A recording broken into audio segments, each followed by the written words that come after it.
Las medidas ordenan el presente y tienen su pasado. El ser humano siempre tuvo la necesidad de medir el tiempo para saber cuándo sembrar o pesar los granos para conocer su valor comercial. La metrología siempre ha formado parte de la vida diaria de los pueblos. En la antigüedad, las distintas culturas calculaban sus intercambios económicos usando como patrón el propio cuerpo. Ubicaban el ejercicio del medir entre el poder de sus reyes y la fuerza de las divinidades. Después, la ciencia fue ajustando los números a la vida terrenal. El avance tecnológico se encargó del resto. Historia de las medidas, o la metrología, ciencia con prehistoria.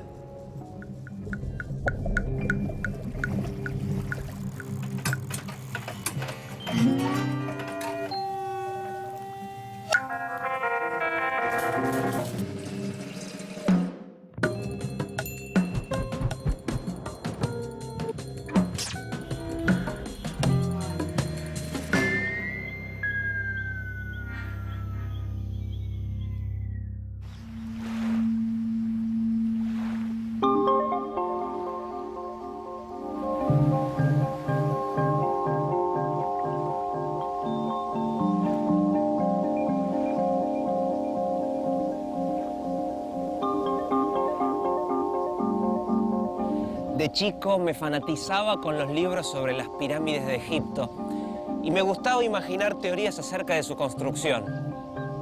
Sin dudas, la que más me atrapaba es la que incluía a los extraterrestres.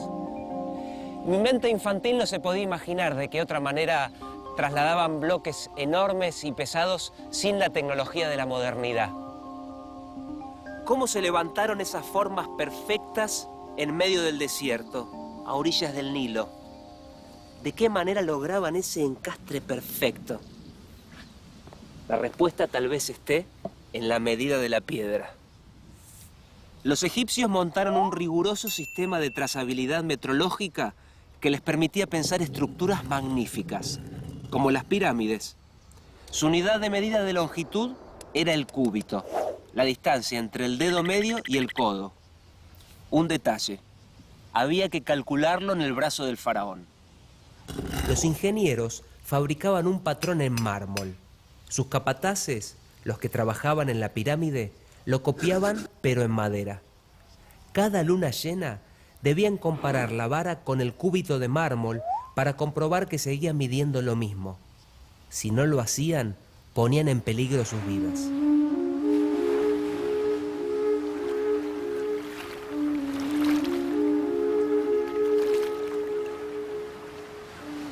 Incumplir la orden de calibrar la madera que servía como patrón se traducía en una muerte segura. ¿Por qué se cuidaba con tanto recelo la precisión del cúbito? Porque en su modelo se esconde la perfección de las pirámides. Los ingenieros egipcios, y no los extraterrestres de mi infancia, lo sabían. Si uno observa cada parte de la construcción, se advierte que el encastre es perfecto. Las piedras se cortaban en lugares distintos, pero eran todas iguales.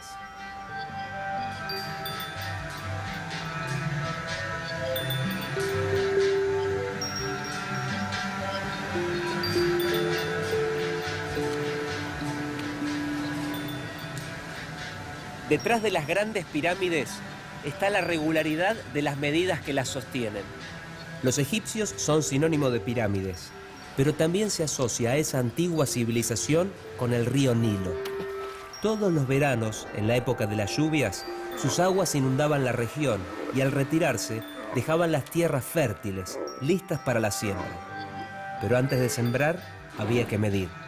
El agua fertilizaba la tierra, pero también borraba todas las marcas que se hacían en el terreno para dividir los campos. ¿Cuántos cúbitos le tocaban a cada uno? La necesidad de hacer estas mediciones dieron origen a la geometría.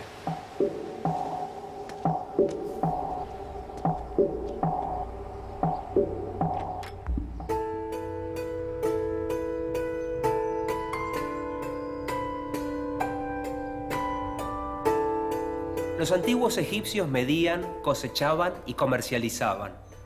Para pesar, utilizaban una balanza parecida a esta. Los dos platillos, además, jugaban un papel importante en las creencias religiosas. El libro de los muertos relata el modo en que el dios Anubis pesaba el corazón de los difuntos para decidir el pasaje a la vida eterna o para disponer el peor de los destinos. En un platillo depositaban el corazón y en el otro una pluma que representaba la verdad y la justicia universal. Tot, el dios escriba, hacía preguntas al muerto sobre su conducta en la vida. De acuerdo a las respuestas, el corazón disminuía o aumentaba su peso.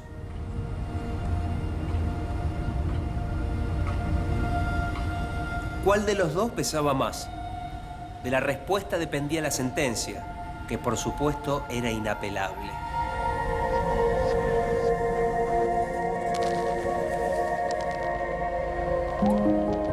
Si el veredicto era positivo, el corazón era recibido en el reino de Osiris.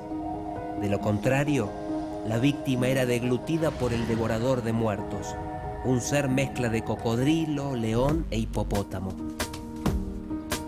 Para garantizar la equidad del veredicto, usaban una balanza de brazos iguales. De manera increíble, del otro lado del océano, una civilización que nada sabía de los egipcios utilizaba un instrumento parecido. Eran los incas, en América.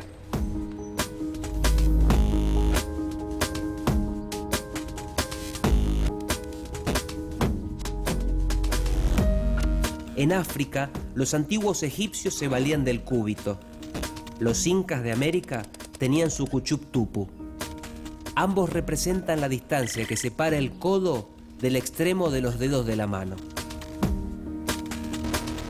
¿Pura casualidad o estaba escrito que así fuera?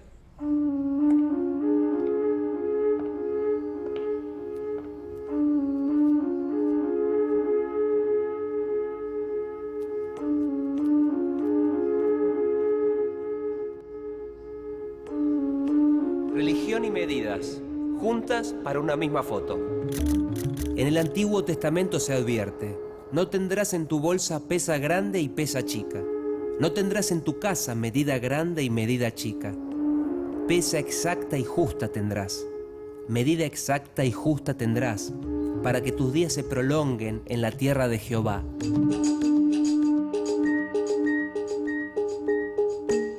El Corán de Mahoma también prescribe mandatos metrológicos.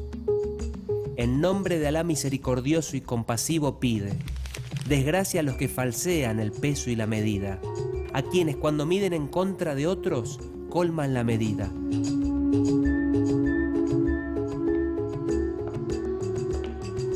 Las culturas más antiguas dirimían sus mediciones con Dios, pero las usaban en el barro diario de las transacciones económicas.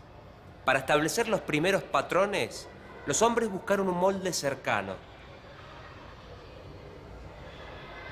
Tan cercano como poco preciso.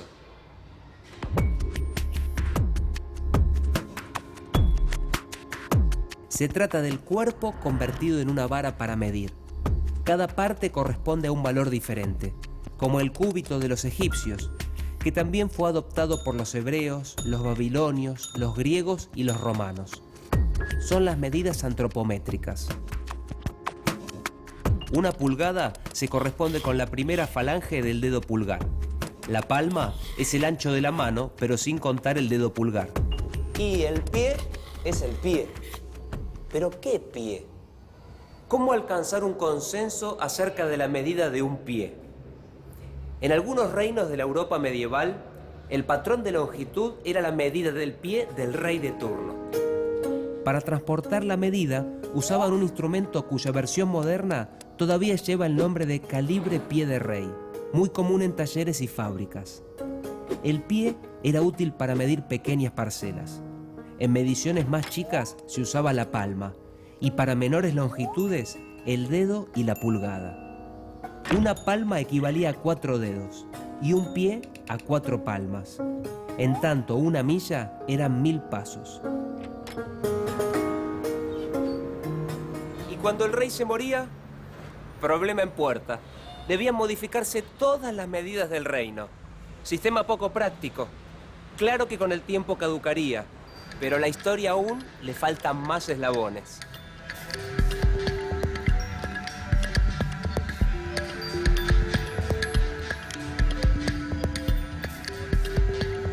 La Edad Media es un mapa fraccionado de Europa en feudos y reinos con señores y reyes que dirimen poder, cada uno a su estilo y a su conveniencia. ¿Cómo sobrevivían las medidas en este escenario? A discreción del poder del señor feudal de turno. Por ejemplo, en España, tomar un simple trago de vino podía convertirse en un verdadero conflicto de medidas. En todas las regiones, la unidad de volumen llevaba el mismo nombre, cántara. Parece fácil entonces ponerse de acuerdo, pero no. Es que en cada comarca tenía valores diferentes. En Aragón, cada cántara equivalía a 8 jarros, el jarro a 2 cuartillos y el cuartillo a 4 copas. En Castilla, el mollo eran 16 cántaras de vino, la cántara 4 cuartillos y el cuartillo 4 copas. En Valencia, en cambio, una cántara equivalía a 16 cuartillos. Y siguen las regiones y las cántaras, todas distintas. A fines del siglo XVIII, muy cerca de España, las medidas iban a pasar por la guillotina.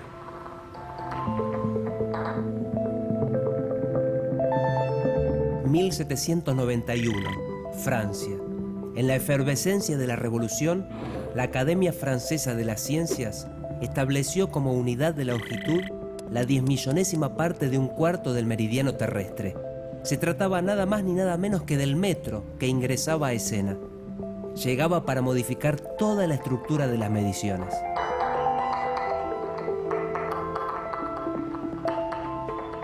En esos años, el químico Antoine Lavoisier también establecía la unidad universal del peso, el kilogramo. Fue definida a partir del metro, como la masa de un decímetro cúbico de agua a una atmósfera de presión y la temperatura de su máxima densidad, 3,9 grados centígrados. Metro y kilogramo. De ahí en adelante, la modernidad de las medidas. Lavoisier se desempeñó además como secretario del Tesoro francés, el de la monarquía. Su vida iba a terminar de manera drástica, en la guillotina de la Revolución. Poco antes de ser decapitado dijo: nada más grande ni más sublime ha salido de las manos del hombre que el sistema métrico decimal. Estaban haciendo una nueva era en la metrología.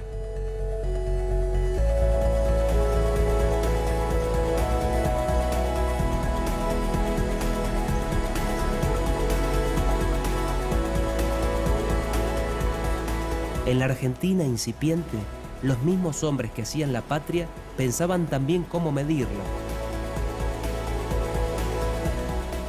A fines del siglo XVIII y principios del XIX, las noticias viajaban al ritmo lento del barco en el océano. En Buenos Aires, mientras inscribían sus revoluciones, los próceres escuchaban las innovaciones metrológicas que pensaban los europeos.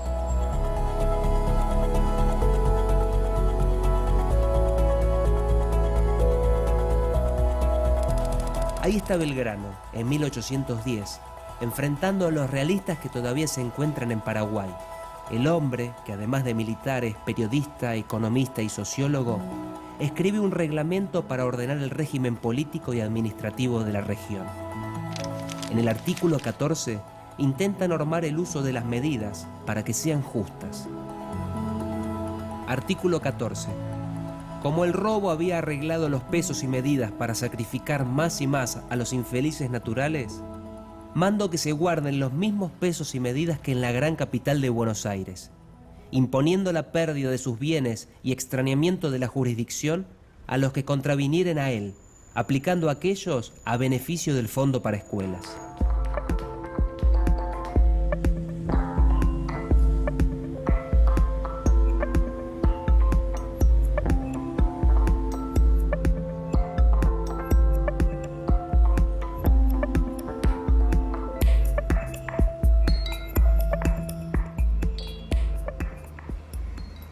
Belgrano se daba cuenta. La poca claridad en las unidades de medidas contribuía a perjudicar a los más débiles. También advertía que debían unificarse los criterios en todo el territorio. Un adelantado. Otros dirigentes tomarían su posta. 1835. El gobernador de Buenos Aires, Juan Manuel de Rosas, promueve un proyecto de ley para ordenar y unificar los sistemas de pesas y medidas. Así, por ejemplo, se instituyó la vara como el ancho de la nave central de la catedral, señalando sus puntos extremos en 2 piedras mármoles embutidas en los 2 muros laterales.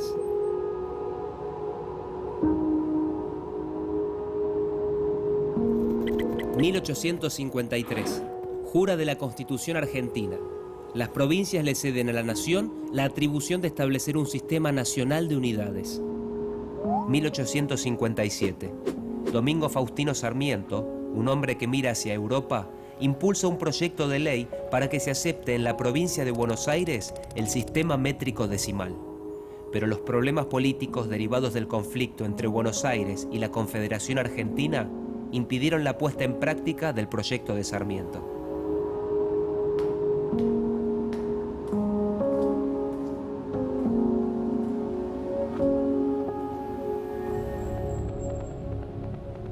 (1875) fue un año clave en la historia de la metrología. Se firmó en París el Tratado Diplomático de la Convención del Metro para asegurar la unificación internacional y el perfeccionamiento del sistema métrico. 18 países firman la Convención del Metro, acuerdo diplomático que aún hoy rige la metrología en nuestro planeta. Nuestro país estaba representado por su embajador, don Mariano Balcarce, el yerno del general San Martín.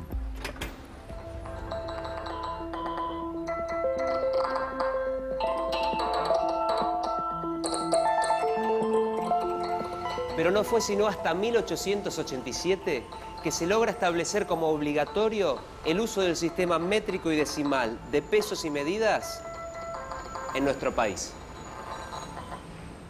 Desde que se realizó la Convención del Metro, cada 4 años se convoca a todos los países miembros en una conferencia general de pesas y medidas, donde se tratan las cuestiones que un comité internacional pondría en su consideración. Este comité internacional, a su vez, supervisa las actividades del Buró Internacional de Pesas y Medidas.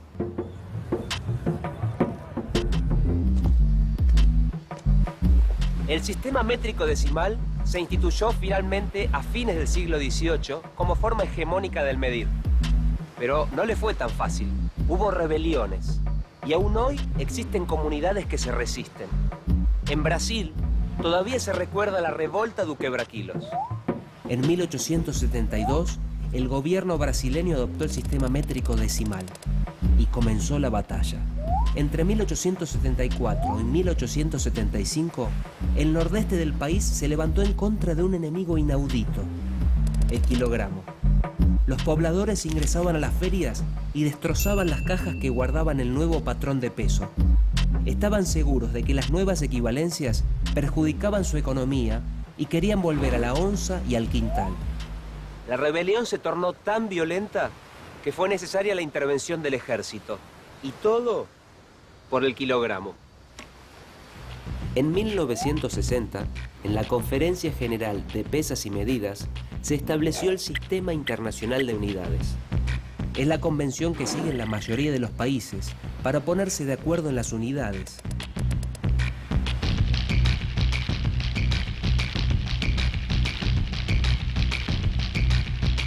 Hoy, los patrones dejaron de establecerse por modelos materiales.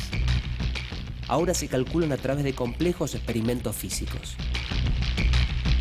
Solo el kilogramo continúa representándose a través de una pesa que está en el Buró Internacional de Pesas y Medidas en París. En el principio de la metrología, la historia se contaba en unidades de masa, longitud y tiempo. Después se unieron otras magnitudes físicas más sofisticadas: temperatura, electricidad, intensidad luminosa y cantidad de sustancia. Hoy las medidas son sinónimo de tecnología.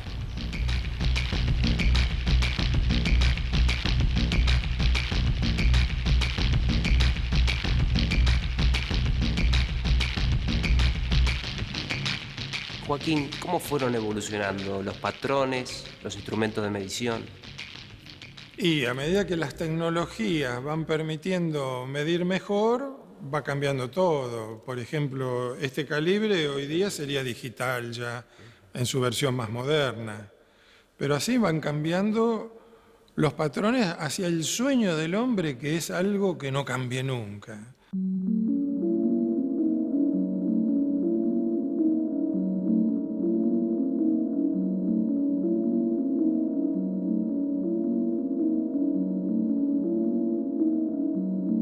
Y hoy día pensamos que lo que no cambia son las constantes fundamentales, como la velocidad de la luz o la carga del electrón.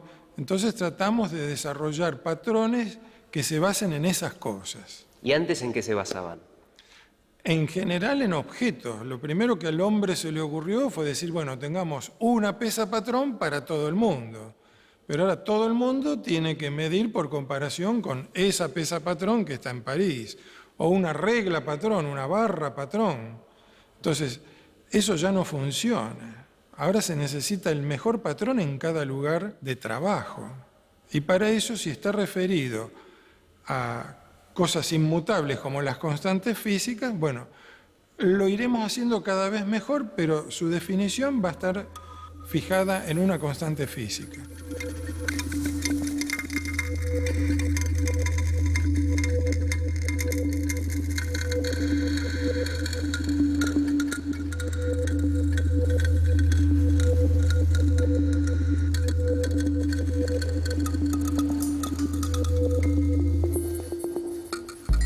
Desde que la historia es historia, las medidas se entrelazan en las costumbres más cotidianas y espirituales de las personas. Están presentes en la majestuosidad de las pirámides, forman parte de los mandatos religiosos de las escrituras más sagradas, son parte de la Revolución Francesa, con guillotinas incluidas, y se conciben como preciado botín de guerra de las disputas de ideas. Hoy, la tecnología las lleva hasta el máximo de sus posibilidades. Y el relato continúa.